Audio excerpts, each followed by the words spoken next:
Okay, good day, everyone. We are live on the YouTube right now.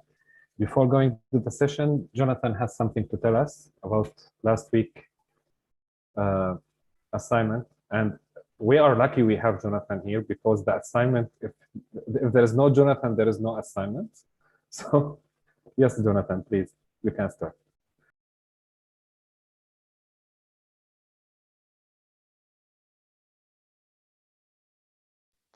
Let me know if you're able to see the screen. Absolutely. Awesome. Is it visible enough, or do I need to zoom in? I hope it's visible enough. Okay. So we're part of the data cleansing. It's good to find relationships between two variables. We can do that using Pearson's correlation, and another one we can use is Spearman's correlation. And what this will do is find how strong the two variables together are, and then we can make a decision on should we keep the variable or drop it. So you could have X, so then you have your feature and your label, and then we can so this here was creating a function to pass in one feature and the label, and then we can find out the correlation using Pearson's correlation, which is actually just taking the values of the feature and the label, and we can pass that through. And then when we pass it through, we've got the formulas up here. So we're taking the sum of X and Y minus the sum of X times the sum of Y. So I broke it all down into the different steps within the function. So then we have the numerator, the top part of the equation, and the denominator at the second part. And then when we pass through X and Y, we will get how strong they are tied together. So this is 0.52. So yeah, so these two, you could say, well, then it's in the middle. So you could keep this feature for this label, but then you'd have to go through and experiment with different features against Y, or you could actually bring in a third dimension and check more features against the label.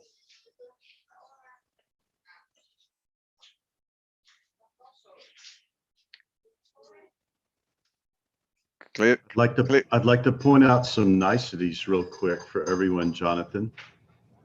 You notice that Jonathan's mastered dark mode for his notebook. He's also mastered He has also mastered how to do LaTeX math inside his notebook. Correct, Jonathan? Correct. So those might be like little tidbits you might want to share both in family chat and tech chat, because and then I would even encourage you to write a LinkedIn post. I will support the heck out of it when you do. Yeah. Cool.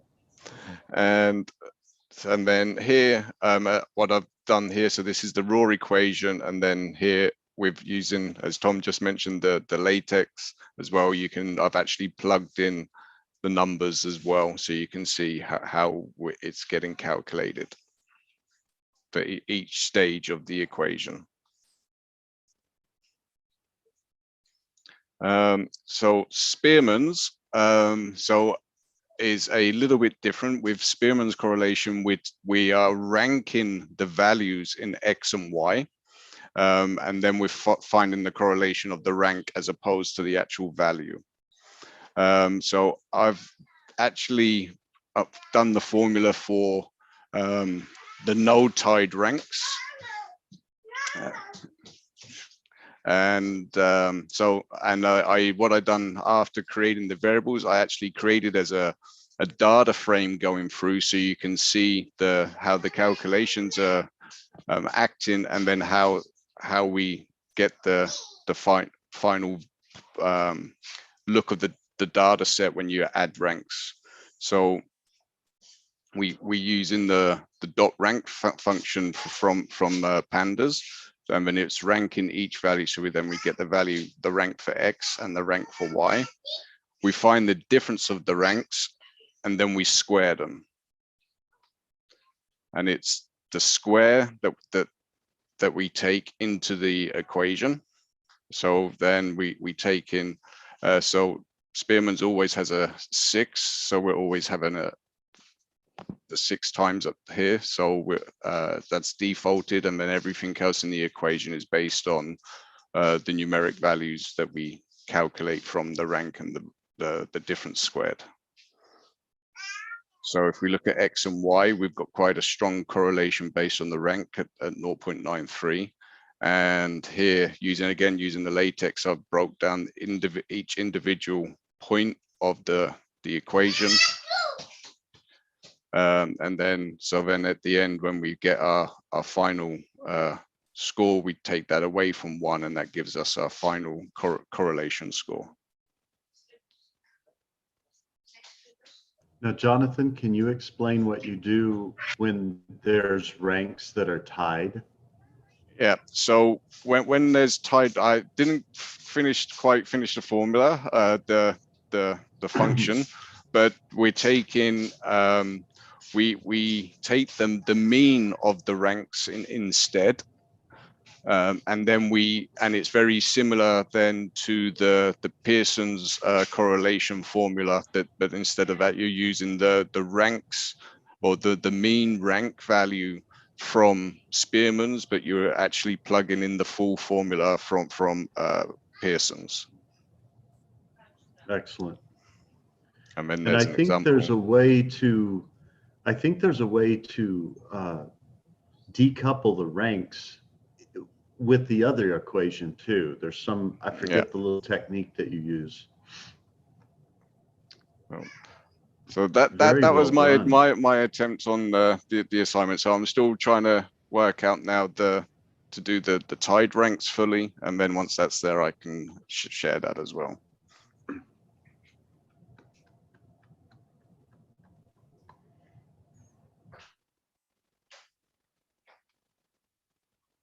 Oh, that's very well done. Very well done. So just obviously still doing this, but great work. And just a thought, there's a way to decouple the ranks so you can still use that equation above.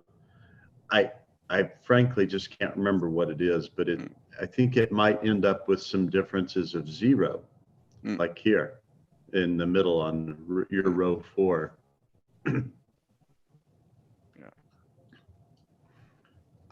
Very good. Okay. Then back over to Guy. Thank you, Jonathan. It's really good. By the way, it's Spearman. It was my assignment. I have to prepare something to it, but I wasn't able to find the time for that. That's why I jumped to the TFDV. But still, maybe next week I will continue what you start already. Okay, I'll share my screen right now to speak about TensorFlow data validation package. And TensorFlow data validation package, it's a package from TensorFlow team. It helps us to validate and monitor the data at scale. That means it's not only useful when you are preparing the data before the modeling, it's also useful to monitor the data when the model is in production and discover any concept drift or data drift or any skew in the data. Now, previously we spoke about what is the data drift and what is the concept drift. Just to remind you, for example, from the previous example, we spoke about the health insurance data set. And in our health insurance data set, we found that 20% of the claims are inpatient claims. Now, if this was the case, and then when we moved to the production, we found that the reality in the production data, we have 10% as inpatient claims. In this case, we have a drift in the data. That means there is no change in the categories, no change in the concepts, but the distribution is changed from the production when we compare production data to the training data. Now, the concept drift, it's a little bit different. And sometimes data drift might be changed to the concept drift, and Kim previously gave us some examples about that. Let's make one example. We have something called denier code, which is the reason of the rejection. So if we build our model to predict only if the claim, the medical claim, is going to be approved or rejected, in this case, we have binary classification. Now, when we get the data, we found that they have denial codes, and the denial codes, it's important here. And the classification, it's moved from binary classification to multi-classes. Now, this is concept drift. It's not enough for us to have only yes or no, approved or not. No, we have denial code. That means it's either approved or rejected for a reason. And this denial is category. Now, this is concept drift. Now, how TFDV is working in general. Now, TFDV can be used as a TensorFlow data validation. Can be used as we said, either when we're preparing our data and doing the cleansing in the beginning, and also we can still use it during the product life cycle to monitor our serving data, our production data, and discover any skews or drift might appear. Now, the training data, first we have statistics from the baseline statistic that this is our training data and this is our original statistic that we have, and we have a schema, which is explanation to our data set. And then we are validating the statistics, and from this validation we can detect any anomalies might appear and give some errors. Now the same we are doing on the serving data. Now here we don't have a schema. The schema is something related to our understanding of the data set. Here we consider that the schema is already settled, it's already approved. This is the schema. Now we do the TFDV doing the same, validating the statistics and detect anomalies and give alerts. And this detection of anomalies, it's comparing the current serving data to the original data that we have, or the latest version of original data, because this is iterative business. That means once we decide that we are going to retrain our model, then the training data it's become a mix from the original, the first beginning data set, and the collected serving data that we have. Now, three kind of skews or drifts it can help, TFDV can help us to detect. Schema skew. Now, what's the meaning of schema skew? We have, for example, our CSV, and we understand it very well, and then we found that one of the features start to show information about something different from the how it's originally designed. For example, one of the schema skews, when we said about the concept, we have approved or rejected for the claim status, and suddenly we found that we have something else approved, which is denial codes or denial reasons.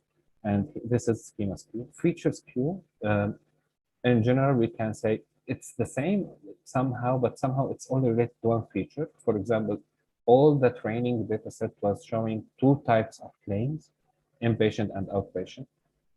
In the production, we found there is three types of claim type, which is a third type of claim type, which is the third one is the emergency claim.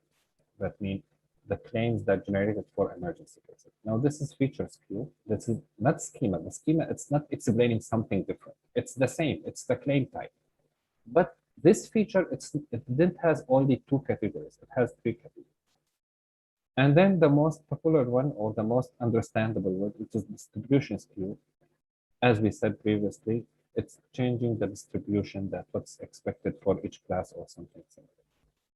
Now, to use the TensorFlow data validation, we have first to install it.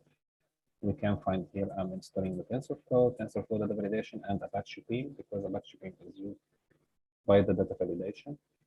For sure, I'm importing it, important pandas, scikit-learn. By the way, what we see right now, it's only the beginning of this. We will provide some that continue with this example later, and what is the statistics and how it helps us to fix or make data cleansing using TFDV, because this will be part of our book. So I'm only showing all the imports. Right now, I stopped at one point, which is generating the statistics and visualizing it. I stop at this point, and you can see how much it's easy to generate statistics and visualize it using TFDV. I want to check so if the new denial code was introduced, this could cause the rate of disapproved claim to increase.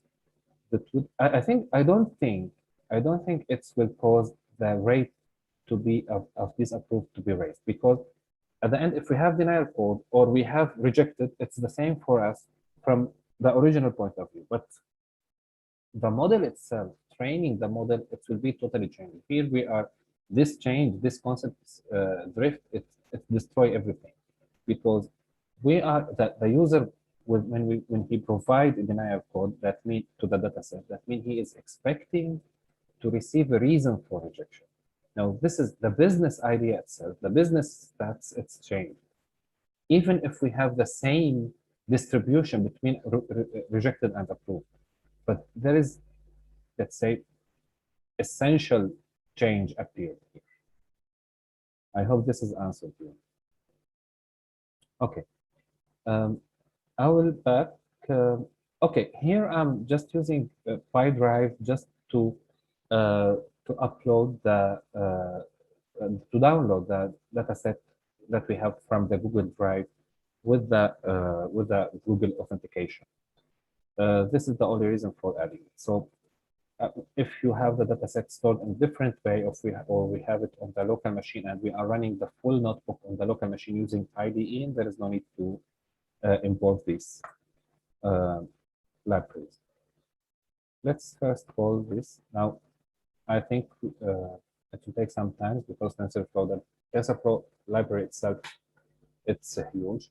Now, TensorFlow data validation, it's not coming only as data validation as standalone. It's worked under TensorFlow extended library, which is a library from TensorFlow that helping us to run and activate all the steps of the machine learning pipeline, or all the mechanisms.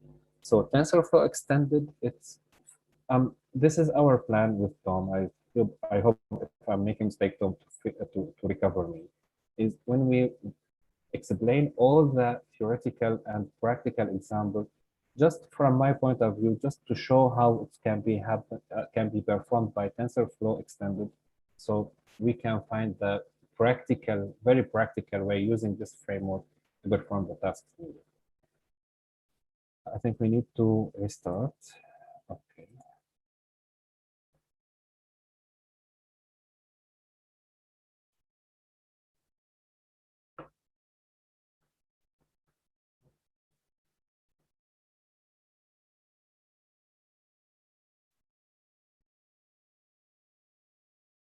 Now the following cell, it will be only to download the data set and split it into training and evaluation. Now, why this is splitting appeared, not because I'm going to build the model right now, but later in this notebook, and you can find it on the repository, this evaluation data frame, it will be added to the original data set, and we will calculate the skew after adding it. So maybe it's better to name it as production data frame, not evaluation data frame.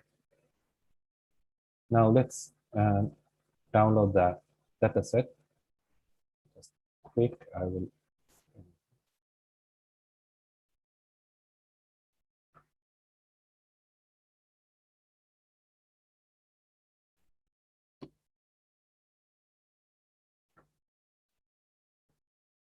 Okay.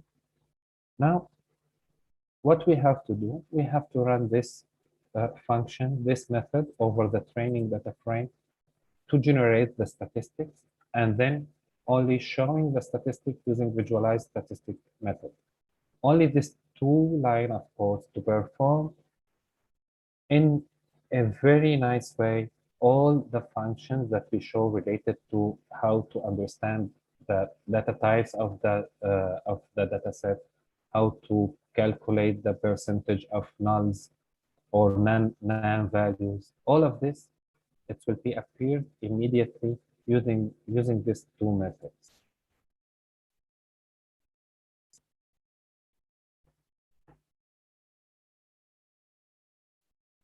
Okay, hopefully it will be shown right now.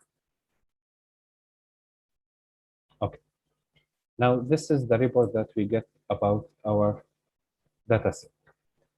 First of all, you can find that we have two integer. By the way, just to remind you that activity dataset, it was originally shows that object, all the columns, all the features are the data type in pandas, it was object. Right now, we run a set of functions just to, let's say, convert these features into a kind of data types. Now, this is what TFDV doing here. First, showing us that we have two integer features, three floats features, and these three strings feature, and there's one is unknown. This one is the transaction date. If you remember, it was fully nulls, fully nans, so that's why it's unknown. It cannot make a decision about it. Now, the second part, it will be showing some statistics related to the numeric feature, which is integer and floats. For example, activity ID, it will tell us how much the total count. It's 432,000 row. Why? Because after splitting, so there is almost 70,000 row, it's become as evaluation data set. Is there is any missing value? There is no. What is the mean for this feature? Because it's considered numeric. We know that activity ID here, it's not numeric. That means it's not evaluated as a numeric. Here, it's unique number for the activity. But again, it shows the mean, how many zeros we have, what is the minimum value, what is the median, what's the max. Activity, a quantity also, item external type. We can find on the net, we have 21% as zeros. All of this information, it's generated. The second part, we can find the same about the categorical features, which is string features in our case, claim ID, item code, which is the medical code, and denial code. And here also it shows a set of statistics related to it. The other part, it shows some charts related to that. So let's expand the charts here.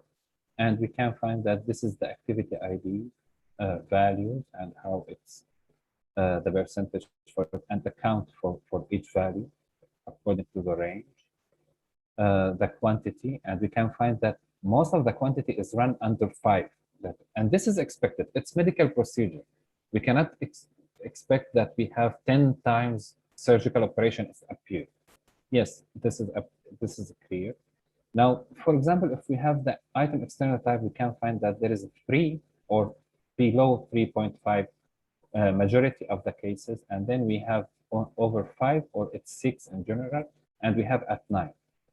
These values can show us this chart. It will show us that this is kind of category. This is item external type.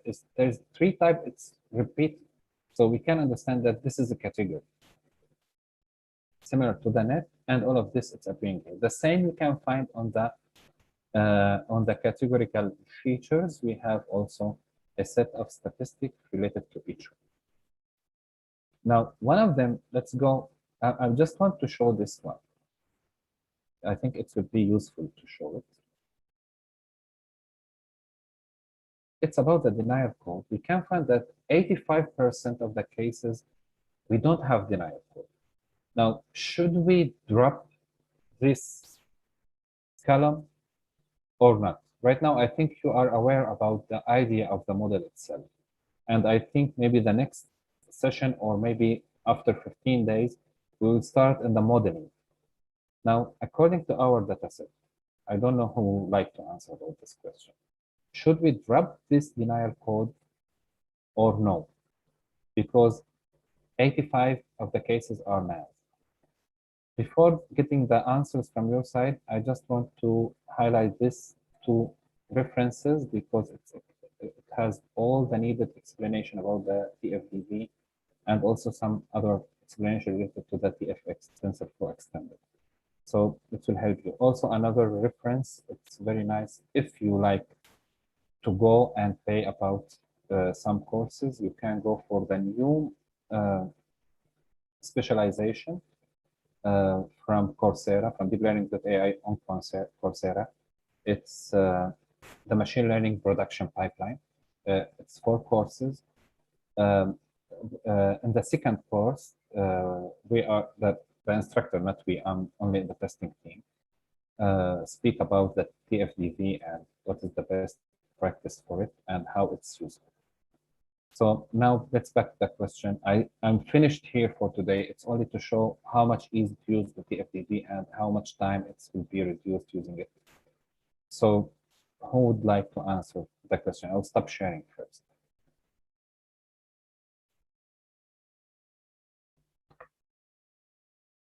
Jonathan, if you are here, I would like to hear from you. We have the denial code. 85% of the cases are nans. Should we drop this column or not? According to the original problem, we are trying to predict if the claim is going to be approved or rejected.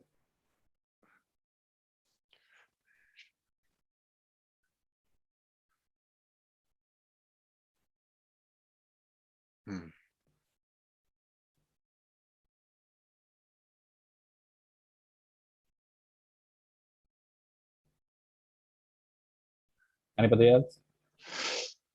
I know you are thinking about it, but by the way, the answer is very easy. Can we get all the stats about the dataset using TFDV? Right. You can get Avinash, you can get great stats, and also there is some other methods or functions you can use. I'm showing the, let's say, the basic one, only the first step. But when you are going to detect the anomalies, let's say, there is other function. It's help you to understand exactly what's change appeared in your data set. So, yeah, denial code, because yeah. So we're just trying to find out, should the claim be approved, yes or no? So the denial code doesn't have influence on a yes or no. It's just an explanation of the no. So you could drop it. Okay, I disagree. I like the way you process it, but in our data set, we don't have any other label. Okay. So then you'd have to feature engineer it and predict it. Yes, the denial code should be our label according to our data set. Now, we don't have to drop it because the task, if it's yes and no, we can agree on what you said. We can create another feature, add it to the data frame. And if we have the denial code is empty and we approve that it's approved, that this claim will be approved, so we can replace that new feature as yes and the others as no. And according to that, we can drop it. But if we back to the concept drift that we create right now, and we said that no, our task is to know if it's approved, and if it's not approved, we want to know the reason. Denial code is giving us the reason. So the denial code will be our label. Now, 85% as nulls, it's not acceptable. And there is a reason. It's about how the data is generated. So why I asked this question to highlight one point, which is already Tom last week highlighted. When we see this kind of information or this kind of missing data, okay, let's get up from the seat, go to the business experts, and ask them what's happened here. And maybe the data engineers or the database architect, they can help us to understand how this data is generated by this, and then we can modify it. So yes, it's very critical. We cannot decide immediately that to drop this, even if it's 85%, just like our case. So it's important to take this. Today I'm done, Tom. I think you have something to tell us. If there is any question also, we are open to any question. Yeah, let's take any questions. The important point here, TensorFlow is powerful. It's good to know it, but remember it's a tool.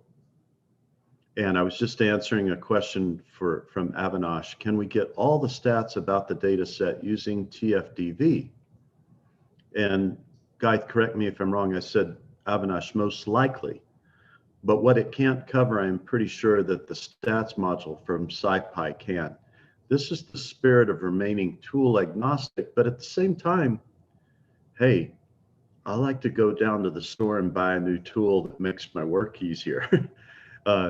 Don't get fixated on one tool though, because it might be that another tool will do the job better in the future. And so you kind of always want to be shopping for new tools, improved tools. It's not about not caring about tools. It's about don't treat one tool as your favorite for all time. Always be looking for a new good tool. Yeah, go. I want to add something. It's not related to our machine learning class. It's related to the mentality of using the tools. Using the tools, even if it's a high-level tool. If you are talking about high-level programming language, for example, if you are stuck, it's only for one programming language. You are missing something great appeared on another tools, another programming language. That for sure there is, let's say, mother language that you are using it to develop your applications, but always keep that, let's say, keep yourself open for other programming language to use for each and every project, which one is according to the best practices, it's helping you to do the best. And most probably also you can find that sometimes you are thinking in one programming language and forget about the others. In this way, you are limited to this tool. And this is something you don't like as a data scientist. You don't like to be. Maybe as a software engineer, it's okay. This tool, 80% of the companies in my city is using this tool, so I will find a job. No problem for that. But as a data scientist, no. You are driven by data. What's data tell you, and what's the best tool to deal with the specific data you have to follow. That means it's per case. It's not something decided. Yeah, that's good. Okay. Any more questions there? See, Avinash, I asked because then it can be used as an option for pandas used during EDA to check the, absolutely, Avinash, you're right on track.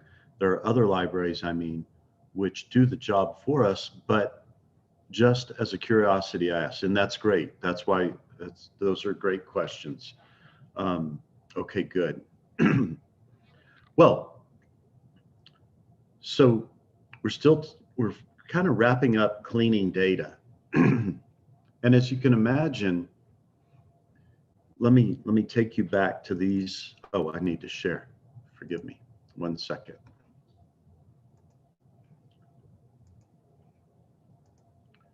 Okay. At this point, let's see, let me shrink these. I guess can you guys see yourselves here with this when I share my screen? Today I cannot see what you see, so I think I'll keep it there.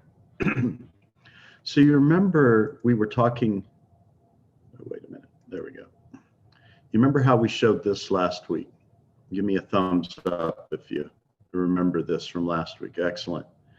And then now I said, hey, we're going to dump feature 7, but you know, maybe not.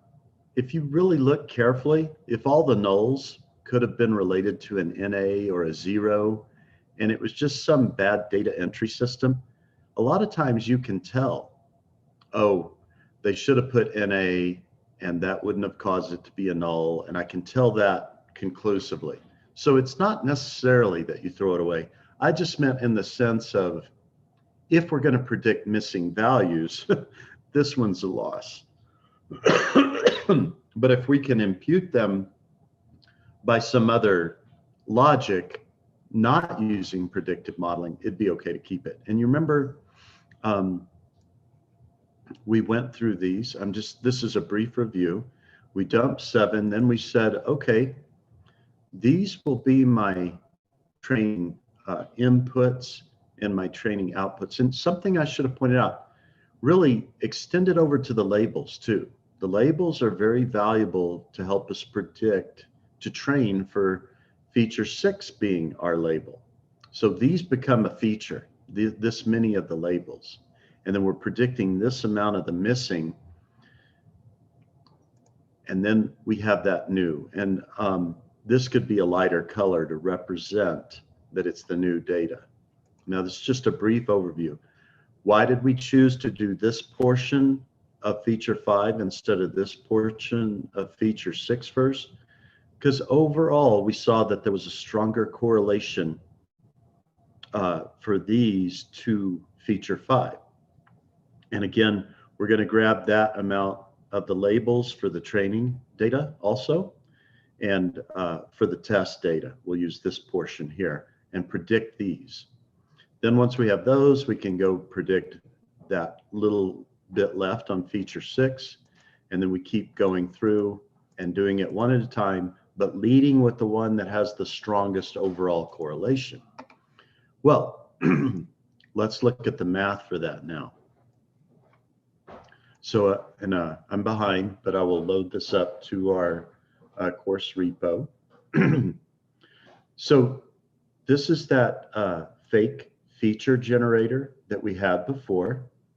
This is the noise generator that we had before in another lecture. These are the metrics tools that we had as a tool. Here's the model I want to produce.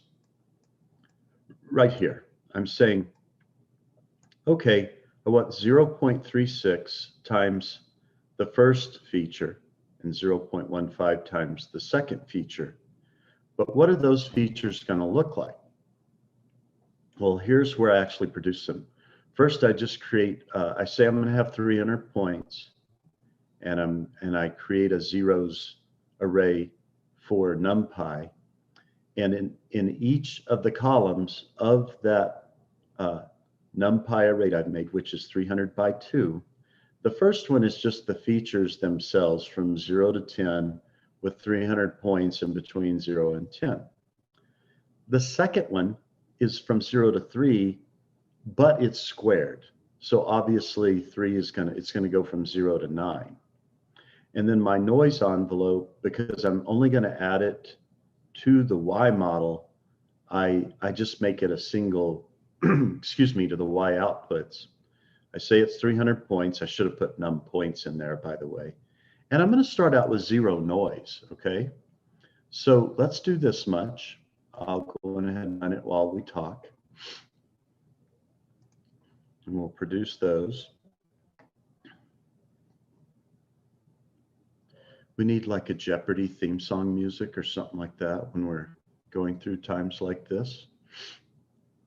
Oh, shoot. What does it not like? Oh, I haven't imported NumPy, I think. So I probably need to run everything up to this cell just to be safe. So I'll say runtime. Let's restart runtime. There is a, yeah, restart runtime, yes. And then just in case you didn't know that you could do this, runtime, run before. So that'll run everything before this cell. We'll wait a little while.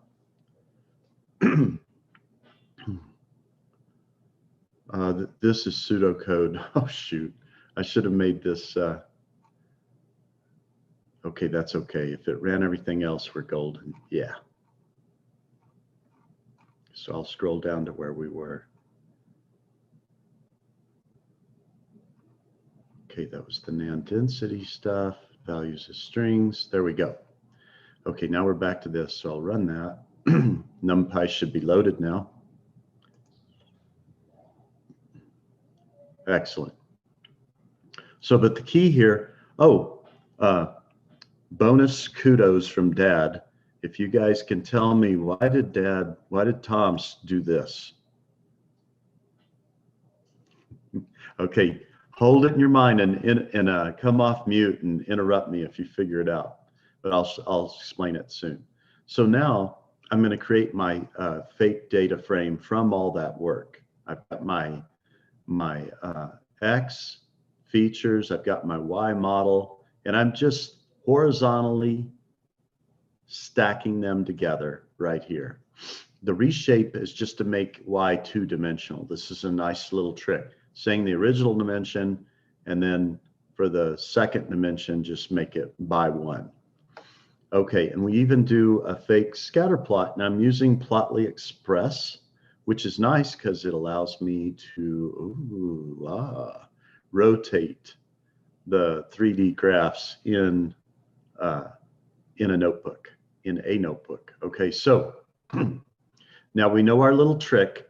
By the way, a good skill to keep in your back pocket, to keep in your, like I'll pick on someone, Valerie Overflow.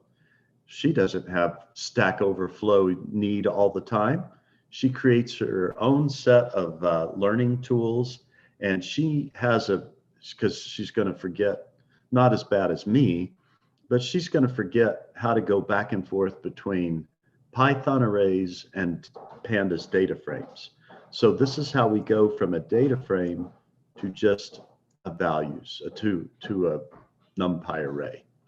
Now we're going to break that back up. I know it was, we went both ways for fun because it's fun. We're just going for all rows. That's what this means. And then up to before the last column to get the X values. And then the Y values are just the last column. And we reshape that again because this would make it a single dimension array.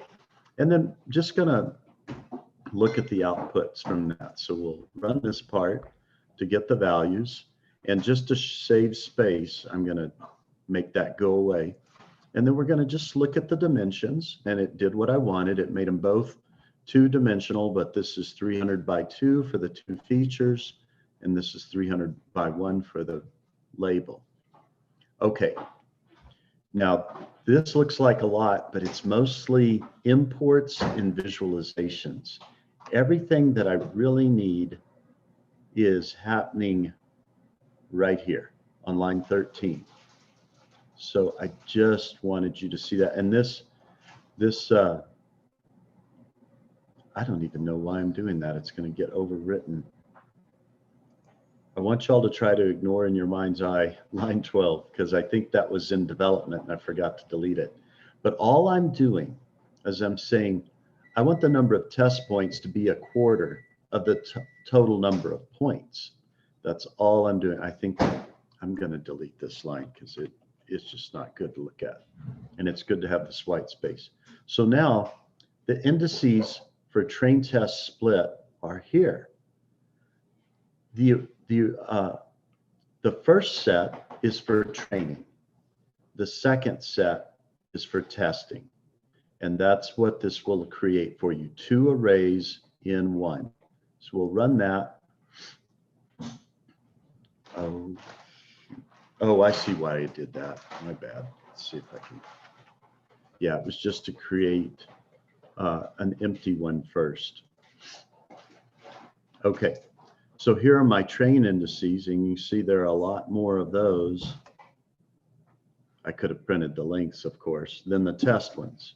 So 75%, well, 225 and 75. So that's 3 times as many training variables as test variables.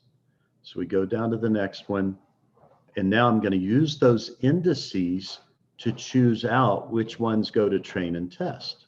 And if this confuses you a little, stop and play with a smaller data set. I want to confess to y'all, I have to do this frequently just to make sure. I do like tons more visualization when I'm developing this stuff that I'm showing you now.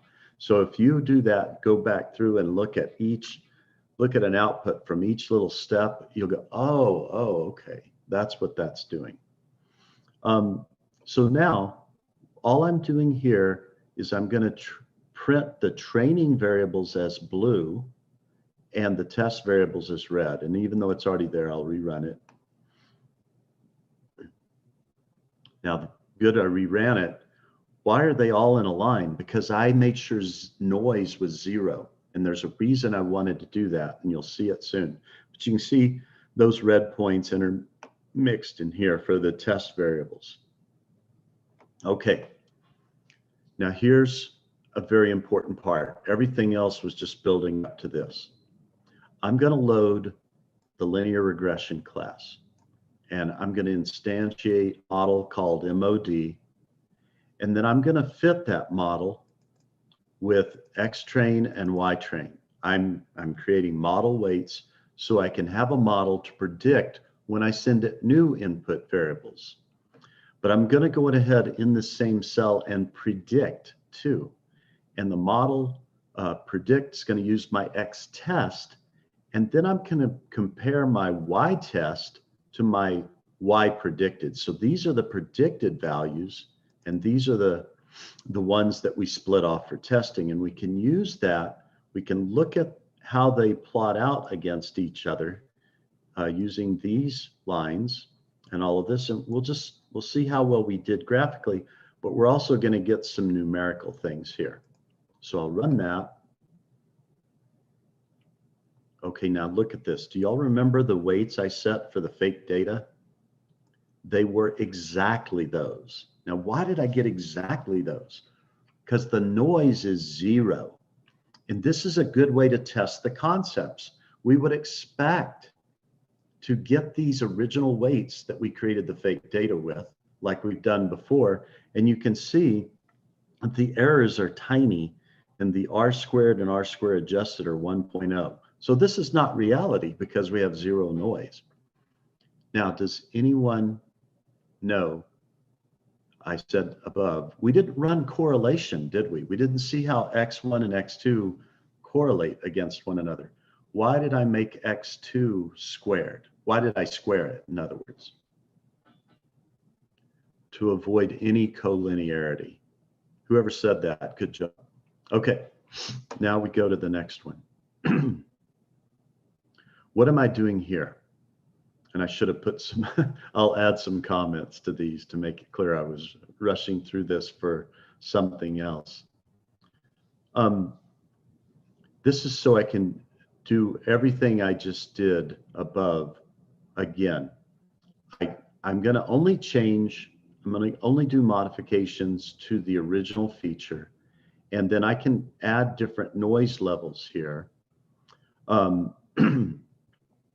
Then I'm going to create 20% nans in the X1 column, or the first feature column. And so I get a certain number of nan indices, and I store those indices, and I randomly, I create those by random variables, but I'm doing it by the number of nans, which is in this case 20%. Okay. And then I have this commented out, but we can print the indices at pick.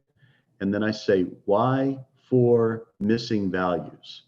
I'm going to make a copy of those, and you'll see why here in a minute. But wait, what's going on? I have Y here and X here because I'm generating missing values for X, and the first feature of X1, the first feature, is going to become my label, like we were showing with the graphics. So now I'm replaced, by the way, this is how in NumPy you can generate a not a value, not a number, nan. So that's a missing value.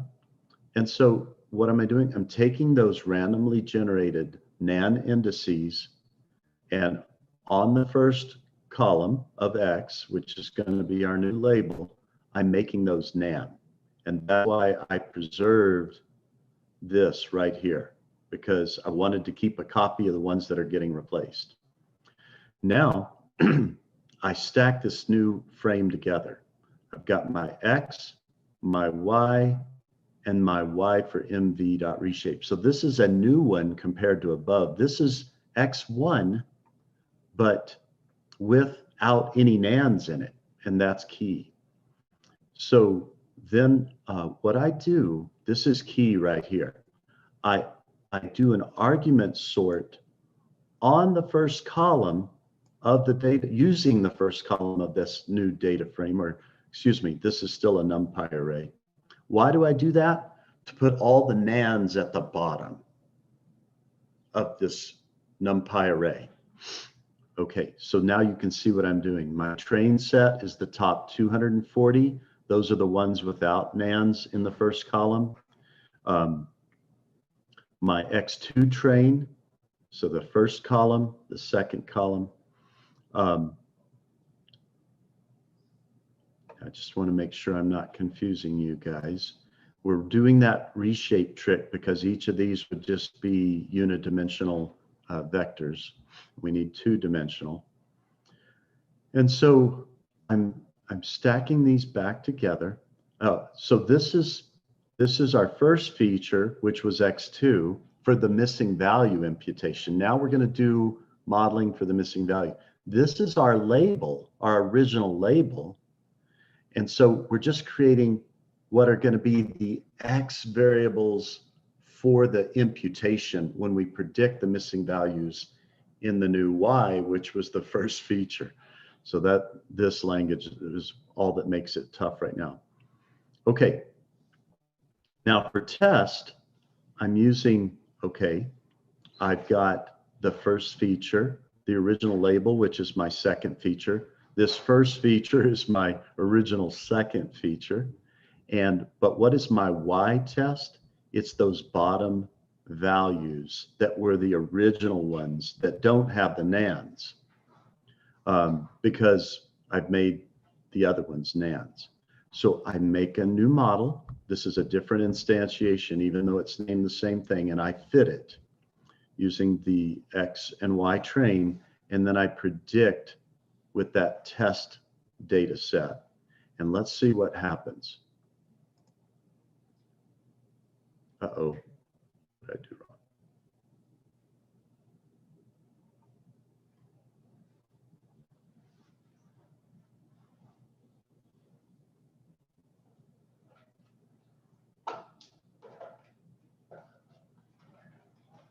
Oh, bad. I got to run this because I didn't create that extra array.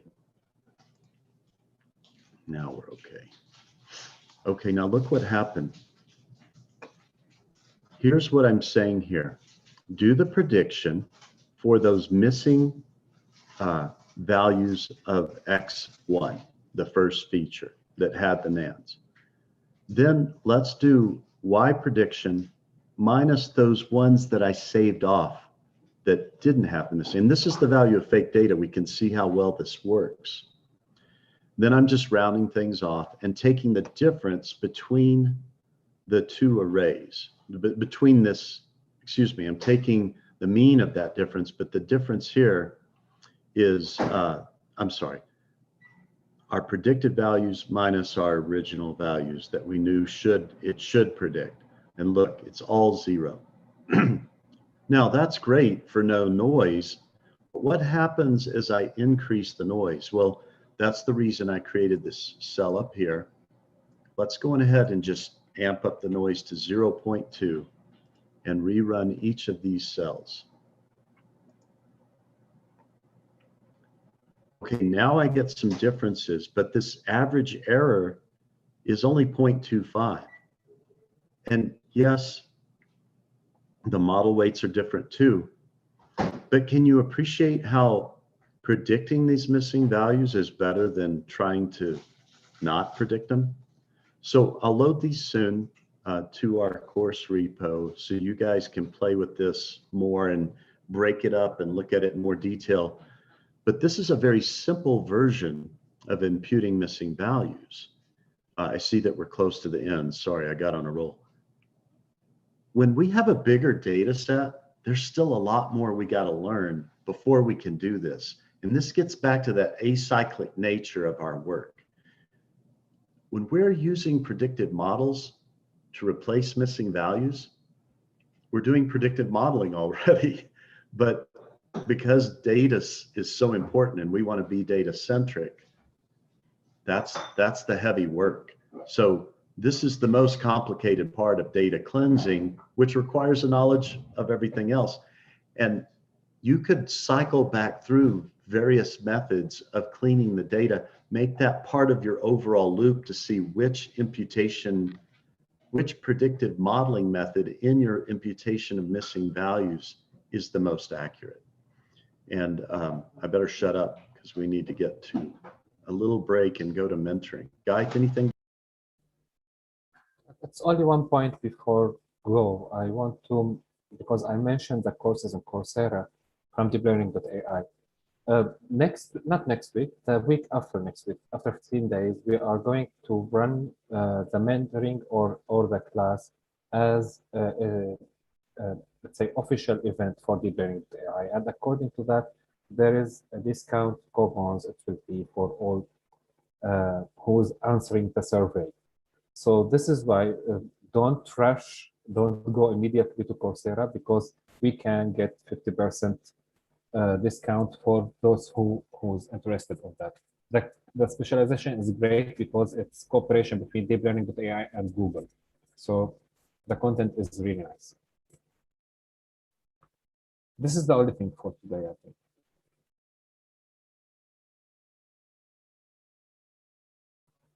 Tom, you are Please muted. don't be shy about asking me questions in tech chat or guide questions. And please pester me if I don't upload this material to our course repo. I might need a reminder. See you in mentoring, guys.